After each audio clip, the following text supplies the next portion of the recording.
जी खुदावंद यीशु की सलामती आप सबके साथ हो और आप सबको मसीह यीशु में बहुत बहुत सलाम।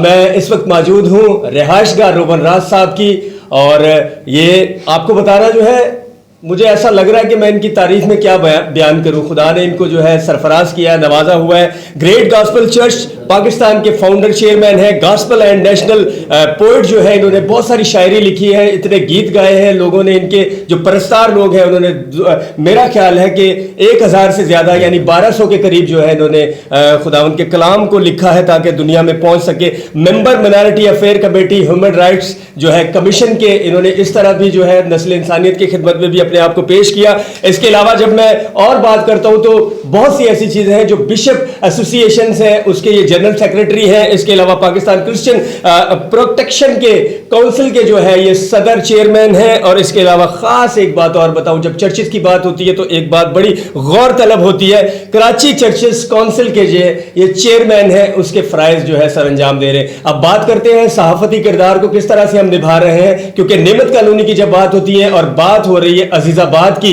तो आप समझिएगा यहां एक वबाले जान इस तरह के मैसेजेस और इस तरह की वीडियोस वायरल हो रही हैं, चाहे वो हमारे तवस्सुत से हो रही हैं, लेकिन हमें इस बात का अंदाजा नहीं था कि असल हकीकत क्या है। तो आज हम उस जगह पर हैं। अगर हम खुदा के घर की बात करें तो चर्च पे हमले की बात कर रहे हैं, और फिर जब चर्च के हमले की बात करते हैं तो मसीह होते हुए सब पर यह फर्ज है, लाजिम है कि वो खुदा के घर की जो है वो हमेशा से कदर कीमत को जरूर जाने और उसकी बेहुरमती करने वालों के लिए जो भी करार वाक़या सजाएं हैं उनको दी जाए। तो रोबन राज साहब मेरे साथ है कि आप अपना मौकफ, आप ये ना समझे कि हमने सिर्फ उनका मौकफ लिया तो हम उनके साथ हैं। आज आप अपना बयान जो है रिकॉर्ड कराइएगा। खुदावंद यीशु मसीह के बुजुर्ग फतेहमंद और जलाली नाम में तमाम सोशल मीडिया पर मैं अपने अजीज़ बहनों भाइयों को, अहले वतन को मैं सलाम पेश करता हूँ और साथ ही नए साल की मुबारकबाद पेश करता हूँ। खुश रहें, खुशियाँ बांटें और मोहब्बतें बांटें। मैं इंतहाई शुक्रगुजार हूँ। अरसा दराज से एक नाम हाफत के ताल्लुक़ से खिदमत कर रहा है और वो नाम हमारे आज दरमियान मौजूद हैं शाहिद गौरी साहब, जो एक मारूफ सहाफ़ी हैं और सहाफ़त की खिदमत बखूबी सर अंजाम दे रहे हैं। कोई जलसा हो, मसीही कौम पर कोई मुसीबत हो, कोई क्रूसड हो, कोई कन्वेंशन हो, आप इन्हें वहाँ पाएंगे और तमाम गरीबों के मसाइल लिखने में, उन तक अप्रोच करने में ये पेश रहते हैं। मैं आज उनकी टीम का और उनका दिल की गहराइयों से शुक्रगुजार हूँ और उनकी काविशों और मेहनतों और लगन और उस कलम और सहाफ़त को मैं सलाम पेश करता हूँ। मैं आज सबसे पहले अपनी गुफ्तगू का आगाज़ इस बात से करूँगा कि आज मैंने सलीब पहनी हुई है और मैं इसे चूम रहा हूँ। ये सलीब मसीहत की अज़मत, दीन, ईमान का एक बाबरकत और फाते निशान है। मैं बताना चाहता हूँ, थोड़े दिन पहले नासिर वल्द रहमत मसीह ने एक वीडियो मेरे ख़िलाफ़ निकाली और उसमें उसने कहा पादरी रोबन राज एक सलीब पहनकर महल्ले से निकलता है और उसको शो करता है, वो उसे इस्तेमाल करता है और उसे पहनकर वो बड़ा शेखी महसूस करता है, फ़ख्र महसूस करता है। मेरे अजीज़ों, मैं एक खादम हूँ और एक खादम के गले में सलीब ही जचती है, सलीब ही पहनकर वो निकलता है, सलीब ही उसने लोगों को गवाही के तौर पर बतानी है, सलीब ही हमारी मसीहत का निशान है, सलीब ही हमारी फतह है। और मुझे तो हैरानगी ये है, क्या मैं कोई टीटी लगाकर नासिर रहमत की तरह निकलूं? क्या मैं शराब की बोतल अपने जेब में डालकर निकलूं? मैं क्या लेकर निकलूं? मैं पादरी हूं, मजहबी रहनुमा हूं और मैं सलीब ही पहनकर पाकिस्तान रियासत के इदारों में जाऊंगा। मुझे कोई इदारा भी बुलाए, मुझे प्रेस क्लब जाना पड़े, मुझे इंटरव्यू पर जाना पड़े, मैं सलीब पहनकर जाऊंगा। मैं इसके बगैर अधूरा हूँ, मैं इसके बगैर नामुकम्मल हूँ। पूरी मसीहत में से अगर ये सलीब निकाल दी जाए तो मसीहत बिल्कुल खोखली है। अगर मसीहत कायम है तो उसको इस प्यारी सलीब ने कायम किया है, जिसका एक सिरा आसमान पर और एक सिरा ज़मीन पर जुड़ता है। इसने आसमान और ज़मीन को मिला दिया है, इसने अर्श फर्श को निजात का पैगाम दिया है। तो पहली बात, ناصر کا اعتراض کرنا اس سلیب پر، اس سلیب کی توہین اس نے کی ہے۔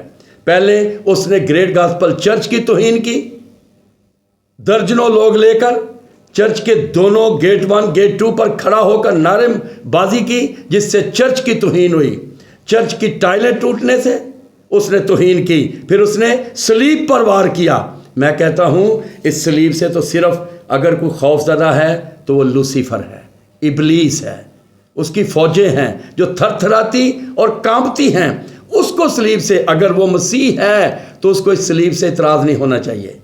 اگر ناصر مسیحی ہے تو اس کو چرچ کی توہین نہیں کرنی چاہیے تھی۔ اگر ناصر مسیحی ہے اس کو ایک مذہبی رہنما کی توہین نہیں کرنی چاہیے تھی۔ اب اس نے تیسرا بار مذہب کے دائرے میں رہ کر، پہلا بار اس نے گریٹ گاسپل سینٹرل چرچ کی توہین پر کیا، ٹائلیں توڑی اور اپنے دوستوں کے ہمراہ گیٹ 1 گیٹ 2 پر لاتیں ماری اور گیٹ کی ٹائلیں توڑی، شراب پی کر نعرے بازی کی۔ دوسری توہین اس نے اسی چرچ کے ایک مذہبی رہنما پادری روبن راز کی بیٹیوں کو، اس کو گالیاں دے کر، اس کے بھائی کی بیٹیوں کو گالیاں دے کر توہین کی۔ تیسری توہین اس نے اس سلیب کی ہے، جس نے کہا کہ مجھے اعتراض ہے کہ وہ سلیب پہن کر نکلتا ہے، مجھے فخر ہے، اس کو اعتراض ہے، کیونکہ اس سے اگر کوئی چیز ڈرتی ہے تو وہ شیطانی طاقتیں ہیں، بدروحیں ہیں، بدرواہ کا لشکر ہے، لشکر ابلیس ہے جو اس سلیب سے تھر تھراتا اور کانپتا ہے۔ میں کہوں گا کہ ناصر ولد رحمت کا ساتھ نہ دیا جائے، کیونکہ وہ بے دین ہو چکا ہے۔ چرچ کی توہین کرنے سے، سلیب کی توہین کرنے سے جو قومیں اپنے چرچوں کی، عبادت گاہوں کی، اپنے مذہبی دینی رہنماؤں کی توہین کرتی ہیں، وہ قومیں بے دین ہو جاتی ہیں، برباد ہو جاتی ہیں۔ تو میں عرض کرنا چاہتا ہوں، ناصر ولد رحمت ہوش کے ناخن لے۔ آج اس نے یہ سلیب پہن کر مذہبی رہنماؤں کو باہر نکلنے سے اعتراض کیا، کل وہ اس بائبل پر بھی اعتراض کرے گا، یہ باہر لے کر کیوں نکلتے ہیں۔ آج وہ سلیب پہن کر نکلنے والے مذہبی رہنماؤں پر اعتراض کر رہا ہے، کل وہ بائبل لے کر باہر نکلنے والے خادموں پر اعتراض کرے گا۔ تو ناصر ہوتا کون ہے ہمیں باہر کسی طرح سے بھی باہر جانے سے اعتراض کرنے والا؟ ہم سلیب پہن کر نکلیں، ہم تاج پہن کر نکلیں، ہم بائبل لے کر نکلیں، ہم ڈائری لے کر نکلیں، ہم ہاتھ میں صلیبی جھنڈا لے کر نکلیں، یہ کون ہے مذہبی رہنماؤں پر پابندیاں عائد کرنے والا اور پابندیاں لگانے والا؟ اسے کنٹرول کیا جائے اور قانون نافذ کرنے والے ادارے اس شخص کی تحقیق کریں، چونکہ اگر یہ مسیح ہے تو اس کو تو دینی چیزوں پر اعتراض نہیں ہونا چاہیے۔ جی آپ نے دکھ بھری داستان ابھی جو آپ نے سن لی، اس کو کوشش کیجئے گا ہمارے جو مذہبی رہنما ہیں، ہمارے جو سیاسی لیڈران ہیں، ہمارے دیگر جتنے بھی ادارے ہیں، ان کی بات کو سنیں۔